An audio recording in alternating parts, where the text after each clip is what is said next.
¿Qué tal amigos? Muy buenas tardes, bienvenidos a su programa Voces del Periodista, este programa que es de ustedes y para ustedes a través de las frecuencias de ABC Radio, la 760 de AM de Organización Editorial Mexicana, este maravilloso grupo multimedia, gracias también a las frecuencias de Radio Turquesa, la joya del sureste, así como a las de La Pantera en la frontera norte y por supuesto un abrazo cariñosísimo a Radio La Nueva República, queridos amigos, y les recordamos nuestro hashtag Voces del Periodista. Excelente.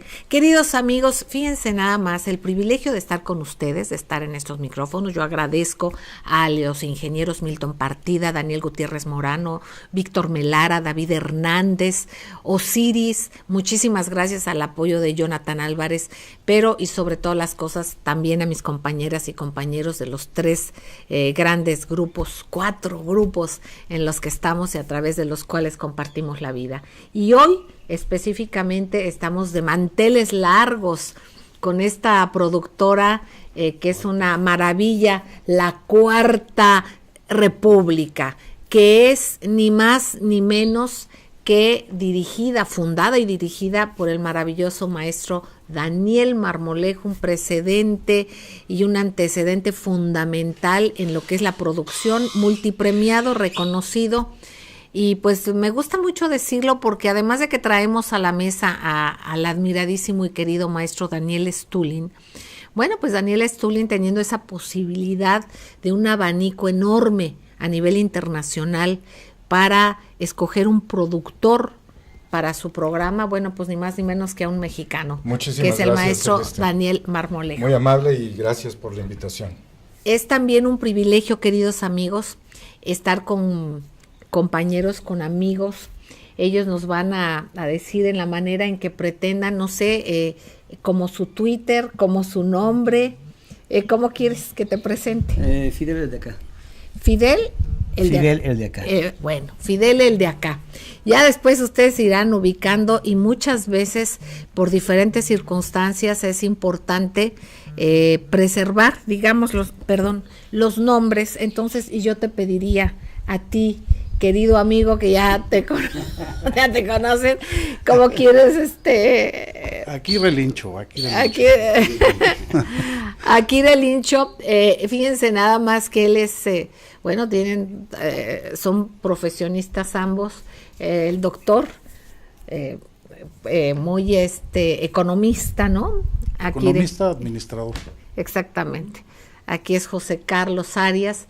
Y bueno, pues estamos en esta mesa, queridos amigos. ¿Qué platicamos? ¿Qué compartimos con ustedes? Fíjense que estábamos pensando sobre los aconteceres o que vemos si todos ya amanecemos y nos fijamos en lo primero que hay, que es las mañaneras del presidente Andrés Manuel López Obrador. Sí. Fija la agenda. Es imposible no hablar de ello. Bueno, alrededor de ello ha habido una serie de circunstancias, de movimientos sociales importantísimos. Uno de ellos fundamental, y él lo ha dicho, las benditas redes sociales.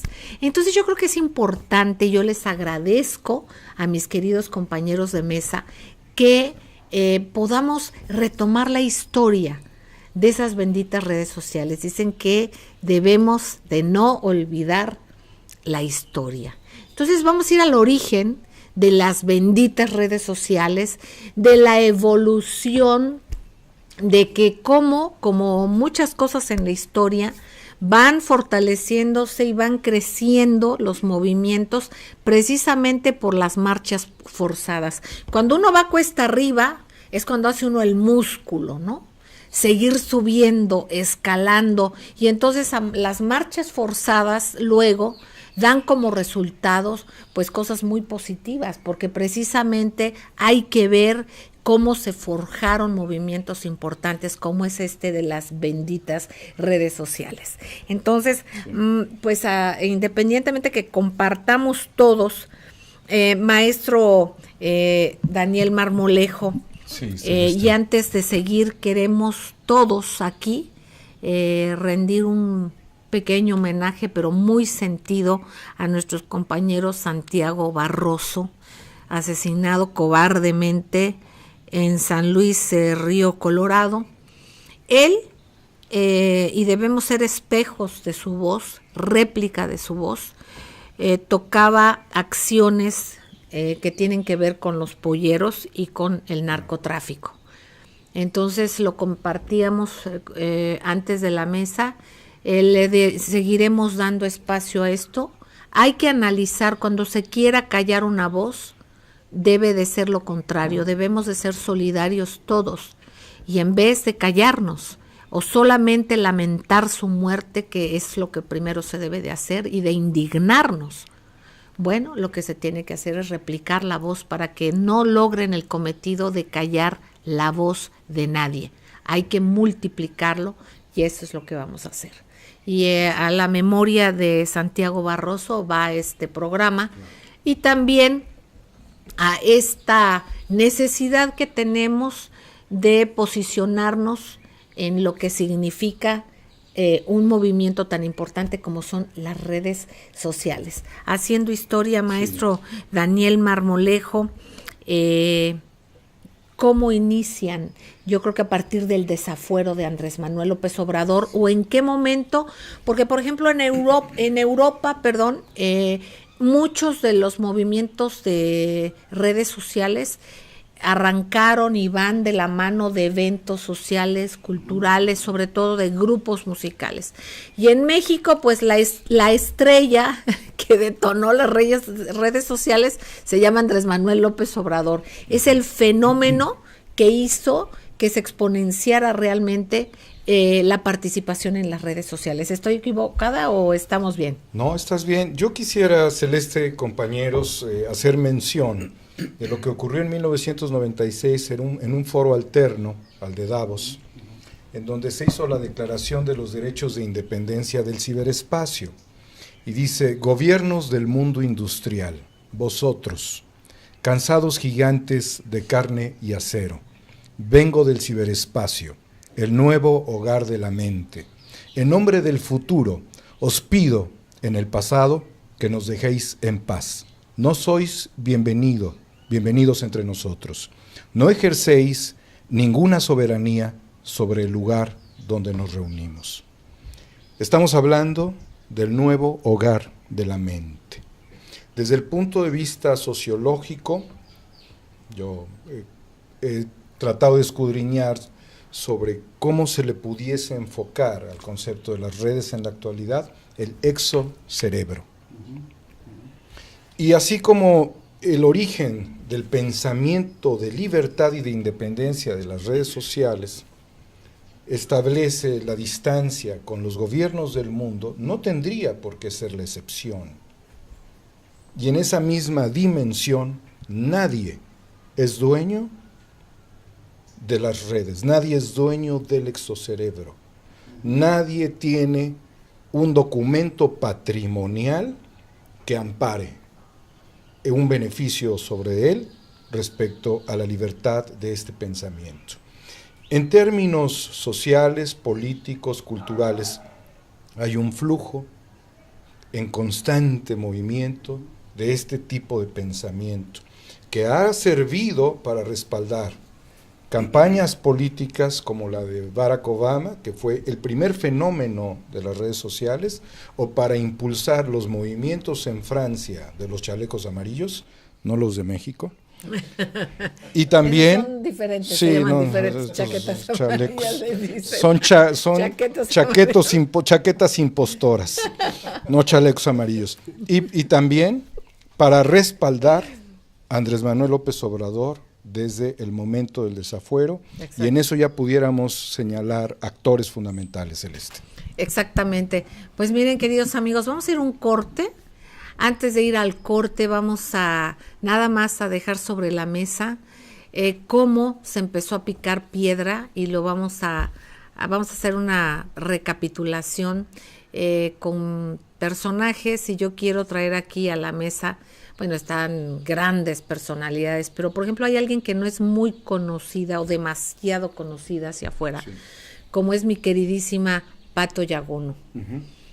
Patti Yaguno, o Pato Yaguno, como le decimos muchas personas que la queremos y le reconocemos, arrancó junto con otras personas que ahorita mencionaremos Radio AMLO. Sí. Ya desde hace muchos años, ya desde el desafuero, más o menos yo creo que empezó a detonar todo esto, o a lo mejor un poco antes. Vamos a un corte, queridos amigos, y enseguida regresamos. Gracias.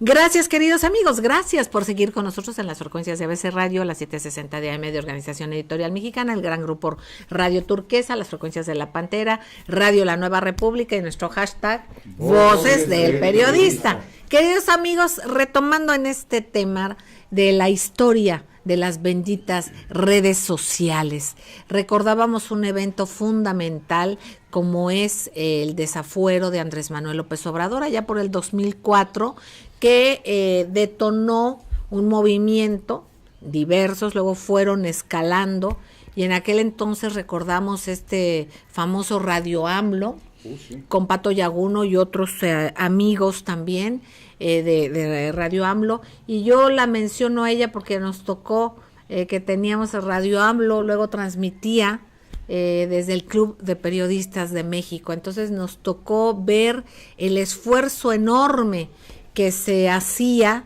para con poquísimos recursos, o si no con recursos personales de un grupo de personas, y yo en este caso comparto lo de Pato Yaguno, pues poner para comprar las cámaras o para ver qué hacían para poder transmitir. La parte del internet no era tan fácil como ahora, entonces teníamos que ver de qué manera se ponía un internet que jalara, precisamente ahí en el Club de Periodistas de México, pero ellos un trabajo muy importante. Maestro, aparte de esto, tú eres parte importante también, el maestro Virgilio Caballero, en fin, claro. Es todo un movimiento importantísimo y es bueno entonces recopilar. Debemos de recordar, Celeste, que cuando surge el desafuero de Andrés Manuel López Obrador, las redes sociales no existían, YouTube salió tiempo después al desafuero, Facebook tampoco existía, pero lo que sí había era una persecución, y lo que había también era un cerco informativo. Entonces, la persecución política hacia Andrés Manuel López Obrador, emprendida durante el gobierno de Vicente Fox, y por el otro lado también la necesidad de activar un espíritu, el cual surge de alguna manera a través de las redes, y lo debemos de dejar claro cómo fue, en el año 94, con el ejército zapatista, que fue un ejército de redes, un ejército mediático, ¿sí? En ese sentido, Celeste y queridos amigos, el Club de Periodistas fue el ágora.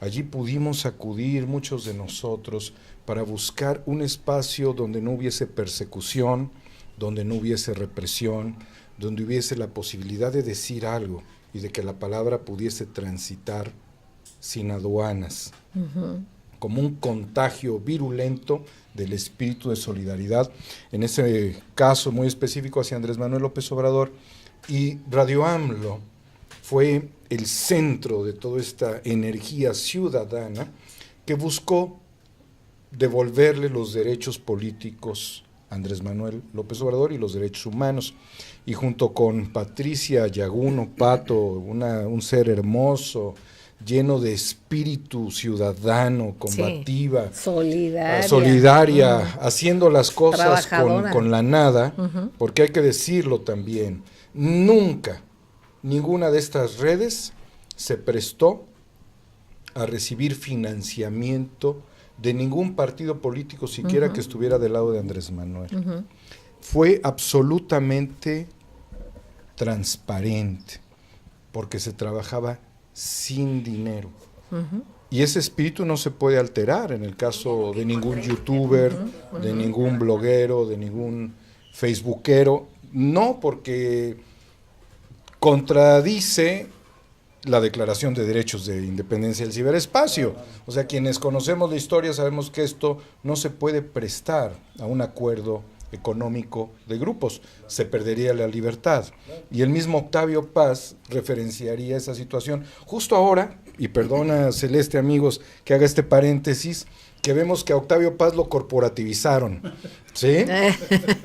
Quitaron la escuela de Octavio Paz para hacer unas empresas, ¿sí? Y Octavio Paz diría, por favor, la intelectualidad no puede estar supeditada por un partido, ni siquiera por un régimen político. Las letras no pueden tener grilletes. Exactamente. Y esos grilletes no pueden estar, o bueno, estarían atados a otro tipo de intereses, ¿no? Y bueno, recordemos a Ulises, el Chetos de Radio AMLO también. Ándale, el Chetos. El Chetos. Sí. Hubo un movimiento importante, el Sendero del Peje, de Víctor Hernández, que después se convirtió en SDP, cambiaron los intereses originales, fundamos la Cuarta República, hicimos Morena Medios con Virgilio Caballero, cuando Morena no era un partido, era un movimiento.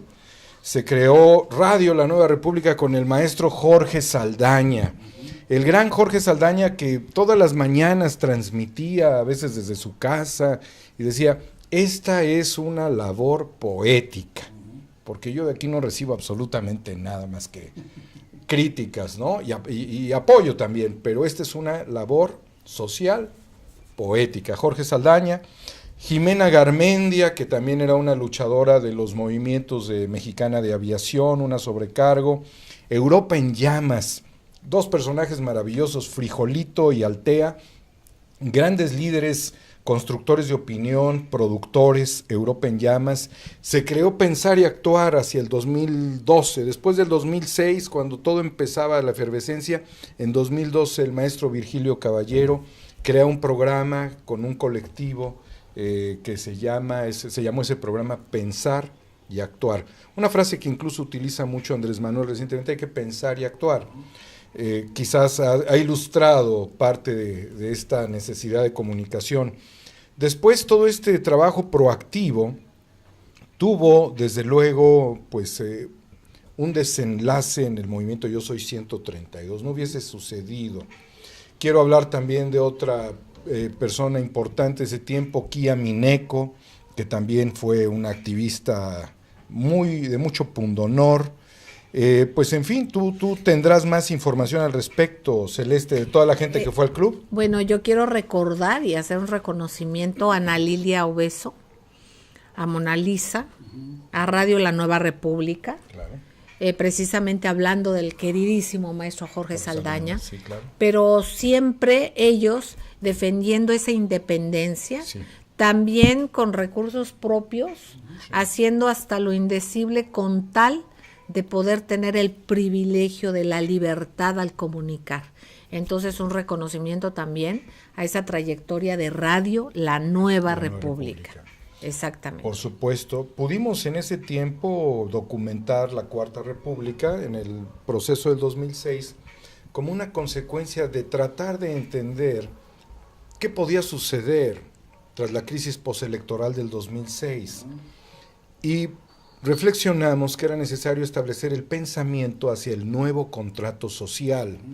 Y quiero diferenciar la distancia que hay entre la Cuarta Transformación y la Cuarta República. Eso es fundamental y no se ha dicho. ¿Por qué cuando hace algunos años, no muchos, se inspiraba la Cuarta República, hoy no se habla de la Cuarta República, sino de la Cuarta Transformación? Porque la Cuarta República es un nuevo Congreso Constituyente. Es la constitución de una república social como la del 2010, pero al mismo tiempo democrática. Y la Cuarta Transformación son cambios y reformas constitucionales sobre la misma base que debe tener más de 4,000 parches de la Constitución. Entonces, para transitar hacia la Cuarta República necesitamos todo un nuevo Congreso Constituyente, cosa que quizás no vaya a suceder ya no lo vemos así. Pero quería yo aclarar la diferencia. Entonces, todo este movimiento ha llegado a nuevas generaciones, es parte de una ola, Celeste. Exactamente. Fíjense, queridos amigos, que menciona el maestro Daniel Marmolejo al Club de Periodistas de México. Nos tocó toda esta etapa, nos tocó desde siempre como un foro plural que somos, como es ágora pública, bueno, es un sinónimo de su público, no es un ágora, siempre. Y recordabas tú, por ejemplo, el movimiento zapatista en la cuestión de las redes. Quiero decirles que la primera vez que vienen a México, y vienen el obispo Samuel Ruiz, venían con pues indígenas, iban a tener una reunión en una sede que les habían facilitado, oficial, y resulta que les avisan que siempre no. Alguien les dijo que hablaran al Club de Periodistas de México, que tenía y tiene la fama de ser un foro plural. Hablaron al Club de Periodistas de México y se les dijo, bienvenidos, aquí es su casa. Yo recuerdo cómo entraron caminando, venían los indígenas con sus sombreros típicos y venía el obispo Samuel Ruiz, entraron por la calle de Tacuba hacia el Club de Periodistas de México.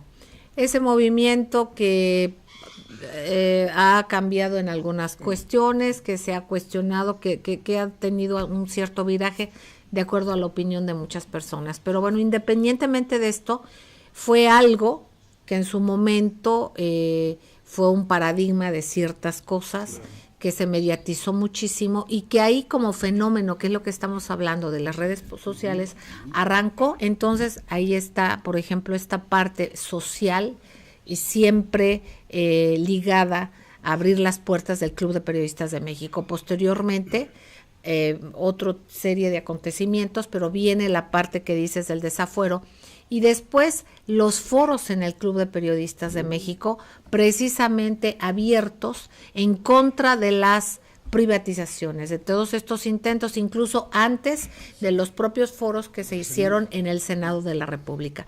Pero bueno, esto es en el tenor de ir habiendo tenido este testimonio de la historia y de darnos cuenta cuántos personajes han puesto los cimientos precisamente y hecho tan característico el movimiento de las redes en nuestro país. Por eso es esa fortaleza, es algo que viene de abajo, de la historia, de la conciencia social y que va fortaleciéndose, y como tú dices, que es importante y fundamental no olvidar la historia. Vamos a un corte y enseguida regresamos. Gracias. Gracias, queridos amigos, gracias por seguir con nosotros en ABC Radio, Grupo Radio Turquesa, Frecuencias de la Pantera, Radio La Nueva República, nuestro hashtag Voces del Periodista. Queridos amigos, escuchábamos al maestro Daniel Marmolejo hacer un recuento histórico, pero yo quisiera preguntarle a Pepe, a José Carlos Arias, al doctor, querido amigo, ¿en qué momento tú vas viendo esta parte, cómo va evolucionando? ¿Qué es lo que vas percibiendo de todo esto? Mira, lo que pasa es que hoy nos estamos desacostumbrando a eso, pero había el contexto donde se estaba dando todo esto, era muy diferente al actual. En ese momento había persecución, había riesgo de vida de los periodistas, no como ahora, ¿no? Que digo, tienen mucho riesgo de vida, pero porque están evidenciando crimen organizado. Ahí era porque estaban contra el gobierno, porque estabas apoyando a la oposición, ¿no? El ambiente hoy es muy diferente.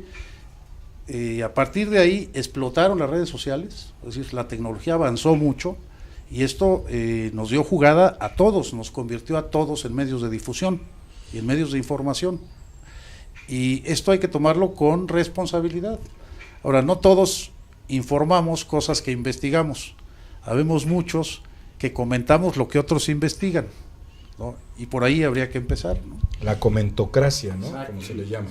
Exactamente. Y yo quisiera subrayar, por ejemplo, que independientemente de este periodismo, lo que es hacer periodismo, que es investigar, independientemente de que quienes comentan es importante que comentan y quienes difundan es importante que difundan, recordar estos espacios como Radio AMLO, como Radio La Nueva República, como otros más que debemos de retomar, donde participaste tú, donde participaba Virgilio Caballero y otros compañeros, también toda esta labor, incluso por ejemplo de aquellos que no eran propiamente periodistas, como Pato Yaguno, en ese entonces, ¿qué sucede? Había ese riesgo del que hablas y que es muy importante que subrayes, era totalmente otro contexto y no solamente era difundir y replicar, era el estar contracorriente y el correr todos estos riesgos. Fidel, querido, ¿qué nos compartes? ¿Qué comentas?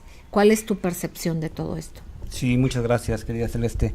Pues primero que nada agradecerte la invitación, es para mí un honor compartir mesa con personas tan queridas y tan admiradas como el maestro Daniel Marmolejo, como tú, querida Celeste. El honor es mío. Que tenemos una amistad muy bonita, ¿verdad? En Twitter y con todos ustedes igual. Pues la cuestión de las redes sociales es algo que nace recién, o al menos dentro del contexto político que estamos aquí platicando, ¿no? Las redes sociales es algo muy amplio. Primero hay que ver la evolución de la herramienta que es la Internet. Exacto. O sea, la Internet, o sea, empieza a difundirse en México en el 96, las redes sociales después, ¿no? Y el término de benditas redes sociales, que es lo que estamos aquí hablando, que es acuñado por el presidente Andrés Manuel, hace mención a una variedad grande de redes sociales, ¿no? Y estas redes sociales, desde mi percepción, como tú bien me lo preguntas, para mí la red social más grande es Facebook, porque ahí está el mayor número de gente que se informa, que platica, que tiene un deseo de sociabilizar con sus amistades, con sus amigos, con todo, ¿no? Y ya en el contexto político, pues bueno, también ahí se comentan los deseos de cambiar el régimen que teníamos, ¿no? Uh-huh. Hay una gran necesidad de información, entonces muchos nos volcamos a hacer las redes para informarnos, porque la información a la que teníamos acceso estaba muy sesgada, demasiado sesgada, ¿no? Entonces, ahorita estar escuchando lo que el maestro nos decía de todos los esfuerzos por las redes sociales, o sea, fueron las gentes que picaron piedra, ¿no? Sí. Y ya los que venimos después, pues somos, yo me considero un novato dentro de esto, ¿no? Pero yo creo que todos los esfuerzos son buenos mientras tratemos de cubrir esa necesidad que hay por información, porque la información está en todos lados, ¿no? Y como ha dicho el presidente, o sea, cada persona puede ser un medio de información. Exacto, exactamente. Maestro querido. Pues mira, antes de las redes sociales hubo una red social con computadoras, que fue la que armó el doctor Jaime Lidberg en el terremoto de 1985. Es verdad. Para armar toda la base de datos de las personas que habían sido trasladadas por el terremoto a lo que ahora es este centro comercial Delta, el parque de béisbol del Seguro Social, y también en la delegación Cuauhtémoc. Él, como un antropólogo, vio que la herramienta de la computadora era fundamental para armar una base de datos que sirvió en el terremoto de 1985 para poder darles a los familiares una respuesta lo más precisa posible de los muertos y de las personas que se encontraban en una situación pues de incertidumbre por sus familiares y demás. Entonces, fue quizás el terremoto del 85 el primer momento donde los mexicanos se vuelcan y donde un cerebro como el de Jaime Lidberg dijo, hagamos una red social y démosle información a las personas. Ahora bien, las benditas redes sociales, y lo voy a decir con conocimiento de causa, no lo eran para Andrés Manuel. Andrés Manuel tenía una diferencia con las redes no porque no le sirvieran, sino porque no las sentía lo suficientemente útiles. Recordemos que él es un hombre de territorio, él es un hombre aflojado en terracería, y que al llegar a las comunidades y a los pueblos les preguntaba, ¿ustedes ya saben que el presidente Nieto tiene una Casa Blanca? Pues la gente no sabía. Y con esos argumentos el presidente actual, Andrés Manuel López Obrador, decía, no cumplen su función como quisiéramos las redes. Pero el fenómeno le cambió la vida. Del 2012, cuando él no creía necesariamente en el funcionamiento de las redes, al último proceso electoral. Pero en este sentido, la nueva generación de esta manera de religión que construyen las redes en la figura de un personaje tan importante como Andrés Manuel, está viviendo procesos de adaptación. Hay críticas, hay construcción, hay necesidad de afinar muchas cosas, hay una necesidad muy importante, también ha habido un desmantelamiento de medios tradicionales en el mundo. Hollywood, como un medio de comunicación, se está desplomando. Grandes televisoras en el mundo están viviendo una crisis, incluso medios impresos. Entonces las redes se comportan a partir del smartphone como el gran potencial, y Andrés Manuel cambió gran parte de su estrategia y de su enfoque a las benditas redes sociales. Pero seguiríamos en la misma lógica. Las verdaderas redes, que son las del pensamiento, no tienen dueño, tienen participantes en el juego del exocerebro. Exactamente. Pues yo te pediría, Pepe querido, es que participamos todos, cada quien con lo que podamos, con nuestra opinión. A veces es certera, a veces simplemente estamos replicando lo que vemos en otros medios, a veces comparamos, que ojalá eso se haga, eso es parte de lo que pedimos mucho en Voces del Periodista, que es comparar la información que tenemos, no casarnos sino replicar lo primero que vemos, es hacer un análisis. Pero en este contexto y en esta participación de todos, ¿qué nos recomiendas? ¿Qué es lo que tú ves? Yo lo que vi en el proceso de la elección, que es donde yo vi dispararse en forma muy fuerte la información y los comentarios en las redes sociales, es que hubo campañas terribles en contra y a favor, ¿no?, de Andrés Manuel, y estas campañas en contra nos hacían volvernos replicantes de la información que ya existía, ¿no?, para subrayar la verdad y seguir subrayando la verdad. Entonces nos convertimos como en loros, ¿no? No necesitábamos investigar, ya sabíamos, pero teníamos que replicarlo para que más gente se enterara. Pero fue una función importantísima. Fue una función importantísima la difusión, pero ¿qué pasa después de las elecciones y ahora en la cuarta transformación? Tenemos que evolucionar.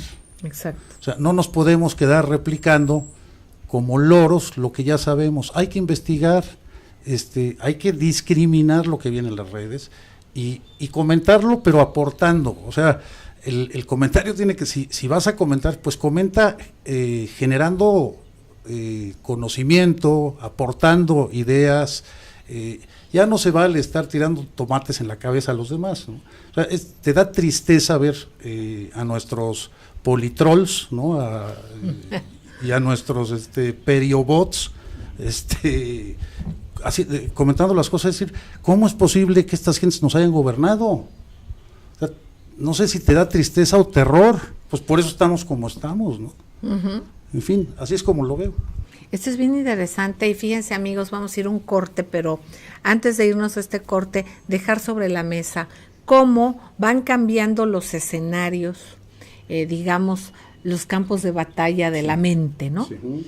Que muchas de las veces nos damos cuenta, como ahora, como dice el doctor Arias, nuestro querido Akire, que ni siquiera nos dábamos cuenta de por dónde nos llegaban los misiles, ¿no? ¿A dónde? A nuestro cerebro, a nuestro entendimiento. Y ahora vemos las cosas mucho más claras. ¿Qué estamos viendo ahora y que debemos de tener en cuenta? Que el escenario de este campo de batalla para algunos, para otros un campo de construcción, que es lo que debería de ser, va cambiando. Entonces hay que darnos cuenta. Yo quisiera traer a la mesa y al regreso del corte tomarlo. Por ejemplo, ¿qué ha pasado con este movimiento que es Redamlo? Que han tratado de inocularlo, de boicotear. Hay quien quiere, hay un dicho, una máxima, ¿no?, de divide y vencerás, de tratar de confundir, o sea, de aplicar las mismas máximas que se hicieron a través de la televisión, a través de algunos lorocutores, como les dicen, o algunos textos servidores, o como ustedes le quieran llamar, independientemente de que hay quien puede disentir, pero lo hace a partir de un pensamiento propio, no de una repetición o no de una orden, de una parte que sea dirigida. Entonces yo me refiero a estos que están financiados y que no es el pensamiento propio. A eso me refiero, y que es importante porque hay una intención, pero muy visible ya. Sí. Que esa propia visibilidad ya los debilitó, porque la gente ya se dio cuenta, pero esa intención de tratar de dividir a como dé lugar. Entonces va pasando lo que siempre ha pasado, ¿no? Que sale el efecto contrario. ¿Por qué? Porque la gente se da cuenta de ello. Sobre esto vamos a regresar a charlar después del corte, queridos amigos. Gracias. Gracias, queridos amigos, gracias por seguir con nosotros en ABC Radio, Grupo Radio Turquesa, Frecuencias de la Pantera, Radio La Nueva República y en nuestro hashtag Voces del Periodista. Queridos amigos, continuamos aquí con nuestro querido amigo Fidel, con nuestro querido Pepe, el doctor Arias, que seguimos con el maestro Daniel Marmolejo, parte fundamental del espectro de la comunicación. Gracias, maestro querido, en estas, la misma fórmula intentando aplicarla en las redes sociales y ahora utilizando a quienes se dejan utilizar, claro, de diferentes medios, ¿no? Cómo hacerlo desde adentro y, en fin, la receta que se ha tratado de aplicar desde hace años. Es natural que se esté buscando un xenotrasplante del pensamiento hacia las nuevas formas de integración y comunicación social, pero haciendo énfasis en algo, estamos en una guerra híbrida. El concepto de guerra híbrida debe de tener aproximadamente 5 años, pero la esencia de la guerra híbrida es una guerra de propaganda, y es una guerra por las conciencias. Y naturalmente la forma de esclavitud tiene que ver con el control del pensamiento, con el direccionamiento de la acción política de las masas y desde luego también, finalmente, con la ocupación de los espacios productivos, naturales, que siempre van a poner en riesgo al Estado-Nación. Y las redes, aunque se intentó la ley Manlio, aunque en Estados Unidos se intentó y se ha venido intentando en el mundo detener este espíritu inquieto del ser humano en el exocerebro, pues naturalmente en la medida en la que no se pueda por todos los ángulos controlar, sí se está procurando hacer. Quiero reflexionar sobre un tema. Julian Assange, Andrés Manuel López Obrador. ¿Cuáles serían las particularidades entre alguien que utilizó las redes para difundir información de tipo secreto o reservado, cables principalmente, al mundo? Que Andrés Manuel hizo lo que Julian Assange logró. Uno ocupa la presidencia de un país y el otro está cautivo en la embajada de Ecuador en Londres. Esa es la capacidad política de un pueblo como México, que se ha estado rebelando contra los sistemas convencionales. Si esto se está logrando por una vía de armonía democrática y pacífica, las redes sociales, insistiré por última vez, no tienen dueño. Y quienes nos montemos en las redes para conducir un pensamiento crítico, como lo dice Akira Lincho, tenemos que hacerlo con el suficiente valor ético y, como lo sugiere la maestra Celeste, con elementos de investigación. Porque por más que hayan funcionado, como se ha dicho en esta mesa, para replicar, para hacer cadenas, hay una consideración importante que hacer. Primero, desde estos años en los que hablábamos del surgimiento de la resistencia mexicana en las redes, hubo infiltración. Y número 2, en el tiempo actual, la lucha es contra la posverdad. Exactamente, aquí de querido. Pues sí, fíjate que como lo hemos estado diciendo, las redes son muchas. Aquí lo que pasa es que ahora de repente habemos quien queremos llevarnos crédito, ¿no? Por algo que hicimos todos. Estamos hablando de una conciencia colectiva, ¿no? Que además efectivamente quiere ser infiltrada ahora en las redes sociales, ¿no? En la nueva red esta de AMLO, lo que está sucediendo es que se está metiendo gente para tratar de reventar desde adentro. Pero ¿sabes qué pasa? Que yo no entiendo cómo puede haber esta estrategia reiterativa de una receta que no les funcionó. O sea, no les funcionó, la trataron de aplicar durante mucho tiempo y el resultado fue un fracaso. Se revierte. Entonces, claro, pero además ahora se revierte porque tienes la iniciativa del presidente de abrirlo todo. Y tú estás viendo también en las redes las reacciones de la gente ahora son más tolerantes, ¿no? Ahora, antes bloqueabas, de entrada bloqueabas, ¿no? O le decías 3 o 4 frescas. Ahora no, ahora lo dejas hablar y bueno, hasta discutes con él, platicas y no pasa nada. Te das cuenta que no pasa nada, se mueren solos, no necesitan que los mates. Entonces estos rollos de infiltración no van a funcionar como no les ha funcionado nunca, pero ellos creen que aplicando la misma receta pueden tener un resultado diferente. Yo no entiendo cómo, o no sé tú qué opinas. Fidel. Yo creo que el deseo de atacar estas iniciativas que hay de unión, como yo veo la red AMLO, hay personas que no tienen muchos seguidores, esto en Twitter, ¿no?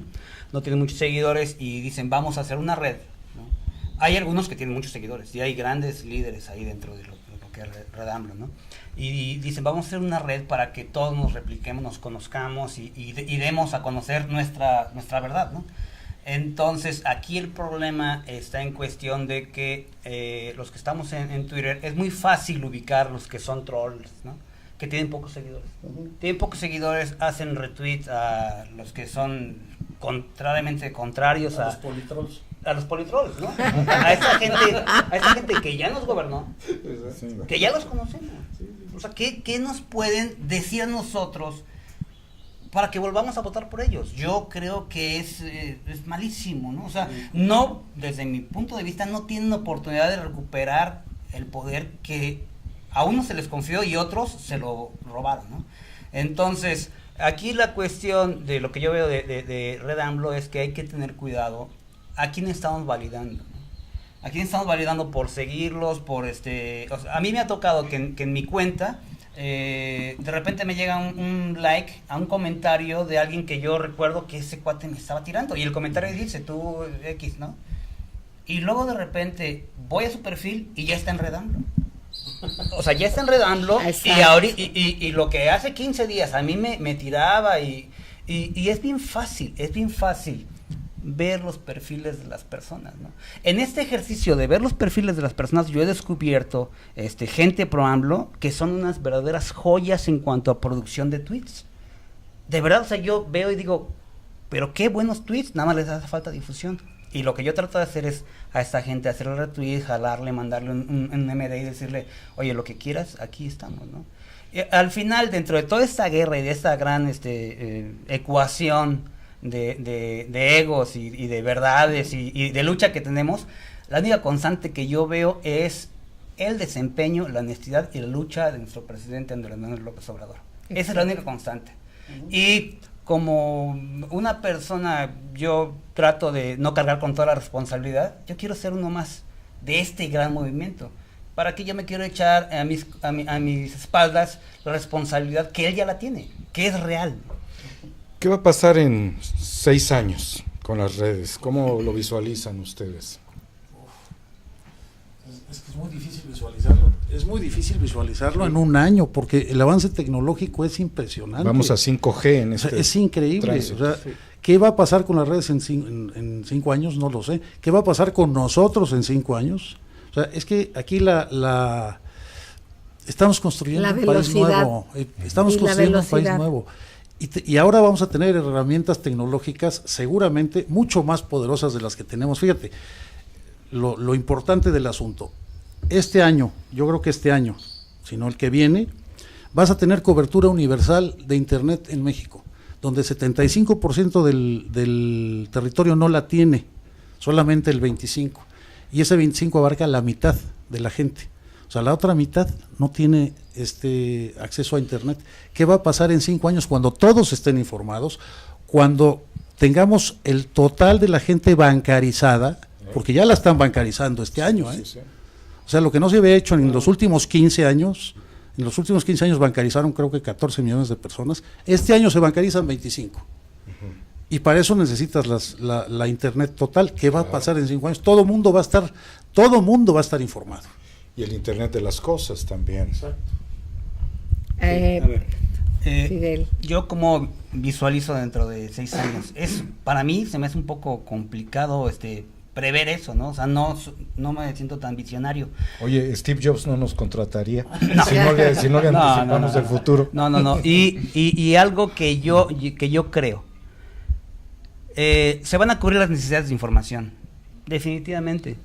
O sea, si los medios que ahorita ya tienen una infraestructura, no se adaptan a este requerimiento de la sociedad de que queremos información, de que queremos información real, de que queremos saber la verdad, de que queremos que se aplique la justicia, que se castigue a los corruptos, si los medios no cubren esa necesidad, la vamos a cubrir nosotros.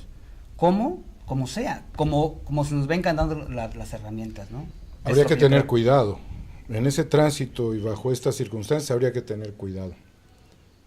Pueden ser utilizados algunos, corporativizarlos. Sí. Exacto. Quiero suponer que el poder financiero no ha dejado de tener concentración y capacidad operativa. Yo con eso quisiera que tengamos esta reflexión muy importante, que así como han tratado de infiltrar, pues seguirán tratando y tratarán, así como hay un movimiento lógico ciudadano que quiere informarse, que se va a informar incluso por inercia, ¿verdad? Porque va a haber mayor acceso. Bueno, van a seguir estos mismos intereses tratando de infiltrarse y de escalar de una u otra medida. Yo sugiero por lo pronto que veamos el perfil, como lo dice Fidel, que investiguemos, luego nos damos cuenta que hay perfiles que tienen muy poquitos seguidores, que bueno, todos tuvimos algún día muy poquitos seguidores, pero hay que investigar quién está detrás, qué seguidores son, a quienes siguen, y nos vamos a dar cuenta que es facilísimo darnos cuenta cuando hay una red, y en mi punto de vista yo creo que ignorar o bloquear, dependiendo cada quien de su punto de vista, cuando encuentren algún perfil que contamine, porque no son reales. Hay que dejar abierto a quien debata, a quien realmente sepamos y nos conste que es una persona, que hay detrás una persona y una persona que debate. A quien no, pues son fantasmas. Y yo creo que hay que darles la vuelta, hay que prender la luz y que desaparezcan los fantasmas. Queridos amigos, les agradecemos enormemente su confianza, su participación. Gracias por estar con nosotros. Gracias a Kire Lincho, querido. Gracias, Fidel Esquivel. Muchísimas gracias por tu presencia y que sea la primera de muchas veces. Muchísimas gracias. Y bueno, ¿qué digo del maestro Daniel Marmolejo? Gracias a este equipazo de producción, a tu pensamiento. Y bueno, gracias a Daniel Casillas, a nuestro querido amigo Juan Manuel Cortés, a Paulina, que siempre nos acompaña también. Exactamente, aquí a toda la producción. Y yo le quiero mandar un cariñosísimo saludo a nuestra muy querida Osbelia, que también ha sido parte importante en este set y aportándonos, como siempre, con su cariño, con su pensamiento. Muchísimas gracias. Y a ustedes, queridos amigos, pues continúen en estas frecuencias. ¿Por qué? Porque aquí usted está constatando que hay pluralidad. De eso se trata. Así es que sigan en estas frecuencias porque aquí se escucha plural, aquí se escucha diverso y de eso es de lo que se trata. Les quiero mucho, les mando un beso ¡mua! Tronadísimo. Les quiero mucho. Hasta la próxima. Gracias.